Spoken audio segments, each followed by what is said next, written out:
Meena high court बनायो नांगल प्यारे वास भाई मीणा हाई कोट बनायो नांगल प्यारे वास कैसे और आदिवासी दिवस मनावे बोली भरे मिठास भाई आदिवासी दिवस मनावे बोली भरे मिठास निर्धन पे अन्याय डॉक्टर कदे न करता माफ भैया ये निर्धन पे अन्याय डॉक्टर कदे न करता माफ कैसे? और देखे पड़ जाए पीछे बाको करे सुपड़ो सांप भैया हर डान को भी को गानो डॉक्टर को गावे रे कैसे नान को भी को गानो डॉक्टर को गावे रे सारी दुनिया को या बाबो याडो आवे रे नान को भी को गानो डॉक्टर को गावे रे सारी दुनिया को या बाबो याडो आवे रे नान को भी को गानो डॉक्टर को गावे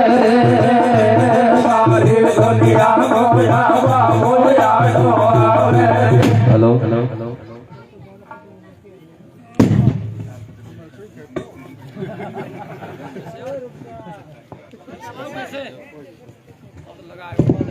आज के कार्यक्रम के सभापति जी, मंच पर विराजमान हमारे इलाके के पंच पटेलों, भक्तगणों, माता बहनों, मैं समझ रहा था कि फसल कटाई का टाइम चल रहा है, भीड़ नहीं मिलेगी। अभी रास्ते में एक औरत सरसों काट रही थी, वो औरत कल आएगी।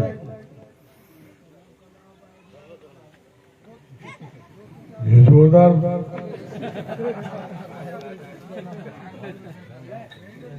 पहले 2 बार मैं नहीं आ पाया, इसलिए बस्ती नाराज है। तो मैंने सोचा चाहे कोई सा भी प्रोग्राम में चूक करनी पड़ जाए, लेकिन झोंपड़ी में जरूर पहुंचना है। अबे चारों तरफ निगाह मारी तो कहीं झोंपड़ी है ही नहीं। यहाँ तो बड़े बड़े मकान हैं, हवेलियां हैं। पहले मैं जब आया करता था, जब 80 में चुनाव लड़ा, 85 में MLA बना, तो वैसे तो यहाँ कई लोग थे, लेकिन ये हमारे रामस्वरूप जी, गुलाब जी और 2 एक का नाम और भूल रहा हूं। तो गुलाब और रामस्वरूप की जोड़ी तो ठीक थी, लेकिन वो बीच बीच में लड़ भिड़ के बिछड़ जाते थे। गुलाब कांग्रेसी था, रामस्वरूप जी हमारे साथ। तो इस बस्ती का, चाहे अपने मालियों की हो, चाहे हमारे गुर्जरों की हो, सभी का बड़ा प्यार शुरू से रहा है। और कई बार निमंत्रण मिल जाता है तो उसमें चूक हो जाती है। आप शरद पवार को जानते हैं, जो महाराष्ट्र देश के सबसे बड़े नेता हैं। उनका दौसा में कार्यक्रम था, वो चीफ गेस्ट थे, मेरे को अध्यक्षता करनी थी। लेकिन हमारे मंडरायल थाने में एक बजरी के ट्रैक्टर वाला था, वो पुलिस को झांसा मार के ट्रैक्टर को निकाल रहा है, क्योंकि पुलिस को पैसे देने थे। उसने सोचा है 500-600 रुपए बच जाएंगे, निकल चल। तो पुलिस उसके पीछे पड़ी, उसने तेजी से ट्रैक्टर दौड़ाया और किसी पुलिस के सिपाही ने ऐसा लठ मारा कि वो गिर गया और मर गया। था गुजर और थानेदार था मीणा मंडराय। और वहां का पूरा गांव इकट्ठा हुआ गुजरों का, और उन्होंने मेरे को फोन किया कि आपको आना है। मैं था दिल्ली से आना था दौसा शरद पवार के साथ। अब इतने बड़े दिग्गज नेता का इतना बड़ा कार्यक्रम दौसा में मैं क्यों छोड़ गया कि एक गरीब व्यक्ति जो बजरी से अपना परिवार को पालन करता है, उसको दौड़ा दौड़ा के पुलिस ने मार दिया। उस गरीब को न्याय दिलाना मेरी पहली प्राथमिकता है, चाहे कितना ही बड़ा कार्यक्रम चूक जाओ। इसलिए हो सकता है कि आपने पहले मैंने प्रोग्राम दे दिया, किसी इसी कारण से चूक गए हो। मैं जानबूझ के जो प्रोग्राम है कैंसिल नहीं करता हूं, फिर मैं उसकी बॉडी को लेकर बैठ गया। और आप लोगों को पता लगा होगा कि उसको 5 लाख रुपए दिलाए, 2 लाख मैंने भी दिए, नौकरी भी दिलाई, 2 लाख का मकान भी दिलाया। तो मेरे को संतुष्टि हुई। शरद पवार के कार्यक्रम में जाना उतना महत्वपूर्ण नहीं था जितना मैंने इस विधवा गुजरी को न्याय दिला दिया। ऐसे में कार्यक्रम चूक जाते हैं मेरे। कहीं इमरजेंसी आ गई, कार्यक्रम दे दिया, और किसी इमरजेंसी में कहीं चले गए मदद करने या कार्यक्रम में पहुंच गए, तो सबसे पहले अगर बुरी तरह से नाराज हो जाती है तो मीणा जाती होती है।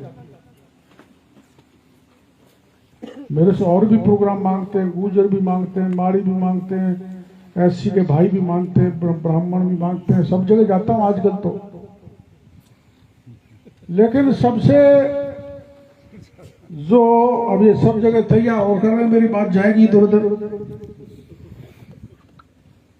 सब भूल जाए लेकिन मीणा जाती नहीं भूलती।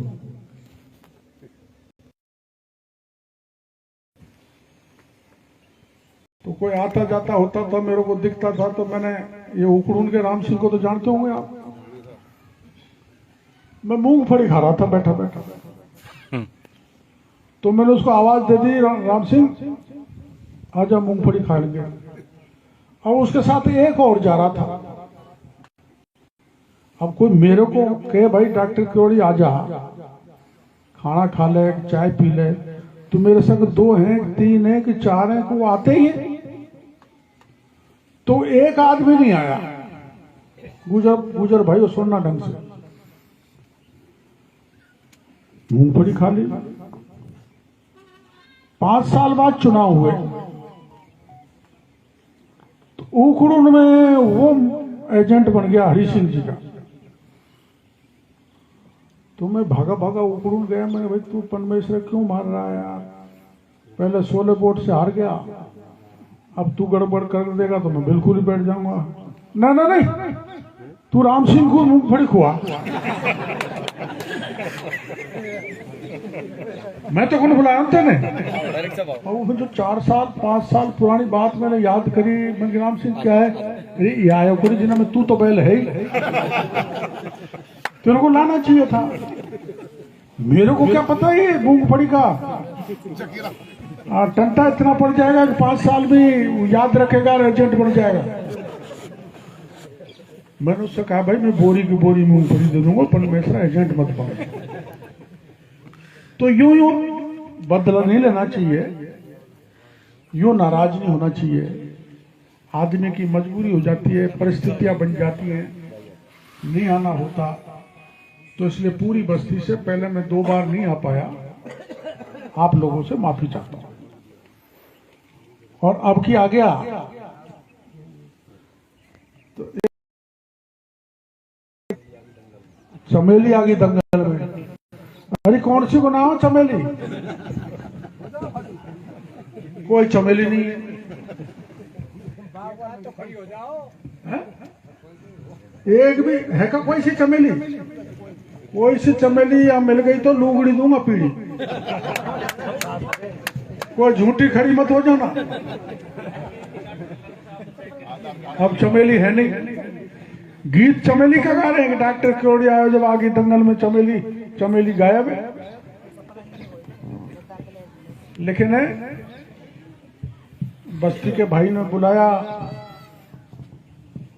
मेरा सम्मान किया। आपका मन है, आपकी आत्मा है कि आप याद करते हो और ऐसे कार्यक्रमों में बुला लेते हो, शादी ब्याह में भी न्योता देते हो। बड़ी कृपा है आपकी और ऐसी कृपा आपकी बनी रहनी चाहिए।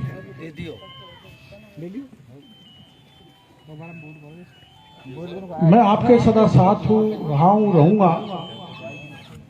अब बोर्ड तो आत्मा का होता है, कोई कहीं दे दे, मैं उसमें नहीं जाना चाहता। कोई जिसका मन होता है वो आदमी बोर्ड देता है। कितना भी जोर लगा लो, कुछ भी दे दे, घी की पीपी ले जाओ घर से, लेकिन वोट जहां उसका मन करेगा वहां देता है। तो मैं जिसने वोट नहीं दिया मैं उससे बदला नहीं लेता हूं, मेरे स्वभाव में नहीं है। हमारे यहां राजनीति में आजकल राजनेता जो वोट नहीं देता है उसका हैंडपंप लग गया तो हत्ता नहीं लगने दे, लाइन खींची गई तो ट्रांसफार्मर नहीं लगने दे, ट्रांसफार्मर फूक गया तो एएन जेएन से मना कर दे, डिमांड नोटिस निकल गया तो वर्क ऑर्डर नहीं निकलने दे। आजकल के नेता चारों तरफ ऐसे ही हैं। मैं उनकी राजनीति के बारे में नहीं जाना चाहता, लेकिन मैं आपको कह के जाना चाहता हूं, किसी भी भाई का कैसा भी काम कभी भी पड़ जाए, मैं आपकी सेवा में तैयार मिलूंगा, क्योंकि आपका मेरे पे बहुत कर्जा है। मैं 26 साल की उम्र में यहाँ चुनाव लड़ने के लिए आया था। अगर आप मेरा साथ नहीं देते तो मैं तो कोई बड़ा रकम सोना फोना पार करके लाया नहीं था। मेरे पास तो सोने की बिस्कुट नहीं थी, मेरे तो पार्ले की बिस्कुट खाता था उस समय। यहां की जनता ने अपना पैसा लगा के मेरे को राजनीति में स्थापित किया और मैंने हार जीत बीच में चलती रहती है, पीछे मुड़ के नहीं देखा। यहाँ की महुआ की जनता का इतना आशीर्वाद मेरे पर रहा है, वो बना रहा। अब मेरे को काम बताते हैं आप लोग। यहां पर झोपड़ी है, इधर टुडियाना है, आगे बालाड़ी है, फिर गगवाना है, बीच में पहाड़ है, फिर नदी है, फिर टेढ़े मेढ़े रास्ते हैं, फिर बैजूपाड़ा पहुंचते हो। यही है ना? ये तुम्हारा दिल का दर्द है। और आजकल आप जानते हो, मैं एक दिन भर के भी ले गया था आपको, चले भाई कुछ जिस खेतन में दुकान झुंझुनों लगाते हैं, जो भिजू को जो थोड़ा बहुत डर पे जो बायल नहीं खाए, ले गया था एक दिन। अब उसको आगे भी बढ़ाना चाहेंगे, आगे भी बढ़ाएंगे। बालाजी मोड़ में मैंने भाई भूखे मरेंगे सब, खाना खा लो। खाना खा लिया, जोरदार लड्डू, सब्जी भी जोर की, पूरी भी गर्मा गर्म। अब मेरे जैसे 12 लोग खा लड्डू वापस घरों में आ गए। अब मैं ऐसे देखूं जैसे कटी मक्का में शार मिल गया, उनको खाना ही नहीं खिलाता तो ठीक रहता। सारी गाय ने वहां छोड़ दिया, जो वहां के लोग गाड़ी दे। तुमने कैसा आंदोलन किया? मैं सोच रहा था जयपुर तक ले जाऊंगा, ये बालाजी से आगे ही नहीं चले। देखो भाई, किसी चीज को पाने के लिए लड़ाई लड़नी पड़ती है, उसमें टिकना पड़ता है। कर्नल बेंसना ने लड़ाई लड़ी, आपको पता है, ज्यादा दूर के नहीं है। जून में कोई सड़क पे तपती धूप में बैठ सकता है क्या? लेकिन बैठा, कड़ाके की ठंड में बैठा, बरसात में बैठा, पटरी पे बैठा, सड़क पर सोया। इसलिए देवनारायण बोर्ड बना। आज उसमें 1200 करोड़ का बजट। वो अलग बात है कि एसटी का दर्जा नहीं मिला, आपस में टकराट की स्थिति पैदा हो गई, कोई संवैधानिक उसमें समस्या खड़ी हो गई। लेकिन वीरता से अगर लड़ाई लड़ी तो कर्नल बैंसला की अगुवाई में राजस्थान में गुर्जर समाज ने जो लड़ाई लड़ी है, वैसी मैंने तो मेरे राजनीतिक जीवन में नहीं देखी। तो कुछ पाने के लिए लड़ना पड़ता है, जूझना पड़ता है, संघर्ष करना पड़ता है। मैं गया था ना, अभी 70 साल की उम्र हो गई मेरी। मेरा बावड़ा होगा क्योंकि इनके बहुत अफसर हो गए घरों में, master, headmaster, principal, custom collector, SP, engineer, doctor, बेशुमार पैसा हो गया। पैसा हमारे यहाँ इतना बड़ा अफसर झोपड़ी में तो नहीं है, पर अगल बगल में आप जानते हो जो मीणा अफसर। अब मेरे को फिर सोशल मीडिया पर गाड़ी देंगे, क्या करूं? जो तो दो, कई रिश्तेदार को भी करो, लेकिन भाई को, गांव को तो मत भूलो। भूल गए। और उस करोड़ों रुपए जो भ्रष्टाचार से कमाया है, वो राजनीति में लगाकर हमारे मतदाता को बिगाड़ दिया। हमारा भौवा कितना पवित्र था। मैं, आपने बुजुर्ग लोग जानते होंगे, रामेत प्रधान हुए थे और विषमर्जन भौर में टक्कर रहती थी। एक वोट से रामेत प्रधान जीते, ये बुजुर्ग लोग जानते होंगे। भौरा जी हारे और वो था भौरपाल सरपंच सोंदुकी का। 5 साल हर तरह की रिश्वत, लोभ प्रलोभन भौरपाल को दिए, लेकिन वो अकेले आदमी के आधार पर 5 साल तक रामेत जी प्रधान पंचायत समिति के बने रहे। और आज यूं ही बिकते हैं, पता ही नहीं लगे। दिन में मेरे को मिल रहे हैं, रात में कहीं दूसरे को जेब गर्म करके भाग रहे हैं और मेरे से कह रहे हैं चिंता मत करो। मेरा कहने का मतलब यह है, मतदाता जो अपने वोट को बेचता है, मेरी मान्यता है वो अपनी बहन बेटी को बेचता है। इसमें सुधार करो। वोट नहीं बिकना चाहिए। लोकतंत्र को खतरा अगर वोट बिकने लग गया तो। इसलिए विकास के काम तो जितने बने उतने करेंगे, आगे करेंगे। और आप, ए बच्चे, ए बेटा, ए ओ मोबाइल वाला, ओ चमेली का, ये मोबाइल खुश है, अल्लाह और मचा रहा मत। बैठ जाओ चुपचाप, बोलोगे तो फेल करवा दूंगा मास्टर से कहकर। बैठ जाओ। विकास के काम और आप जानते हो, अब मैं मुख्यमंत्री जी से मिला था आपको,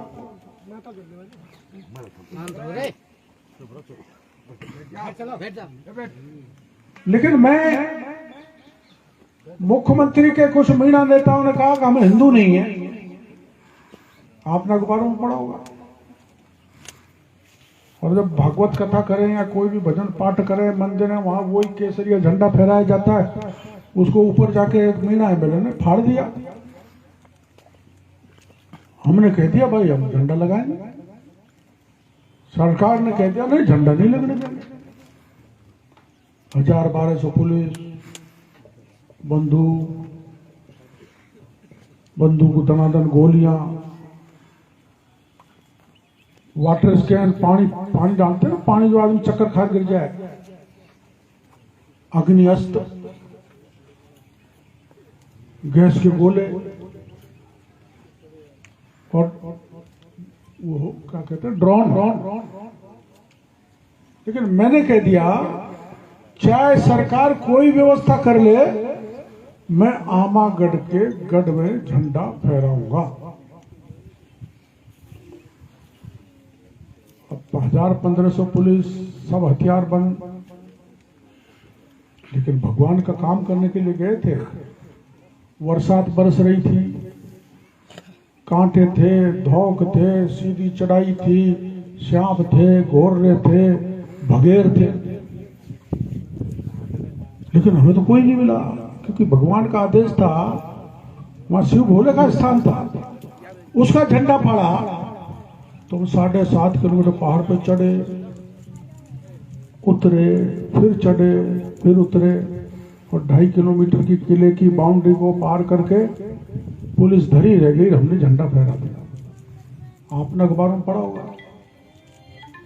अब रीट में मैंने खुलासा किया है, 3-4 एमएलए रीट में बच्चों से, एक बैठ जाओ ना, एक जना बैठ नहीं सकते क्या तुम? रीट का पेपर लीक हो गया, आपका बेटा तैयार करे रात दिन, और किसान बेचा खेत में कमाई करके, बजरी बेच के, कुछ भी कैसे भी मजदूरी करके अपने बेटे को पढ़ाए, कोचिंग कराए, और उसका पेपर लीक हो जाए, पेपर चोरी करने वाले मास्टर बन जाए, थानेदार बन जाए। सरकार ने कहा हम निरस्त नहीं करेंगे। मैंने तुम नहीं, तुम्हारी छाया करेंगे। अब उसमें मैंने कुछ नाम भी बता दिया, कुछ तो भी रख रखे हैं, बताए नहीं है। मिनिस्टर उसमें, एमएलए उसमें, आईएएस उसमें, और बड़े बड़े जो मुखिया है उसके कुछ आदमी भी हैं। कुछ के तो बता दिया, कुछ के बताऊंगा अभी। तो सीबीआई को जांच नहीं देना चाहते, क्योंकि सीबीआई को जांच दे देना तो बड़े बड़े नेताओं हवालात में बंद में। ये कितना बड़ा धोखा है। जो परिश्रम करता है, मेहनत करता है, वो लुट रहा है, और सरकार करोड़ों रुपए इकट्ठे कर रही है गरीबों से। आंदोलन किया, निरस्त करना पड़ा, कुछ अफसर सस्पेंड हुए, 44 लोग गिरफ्तार।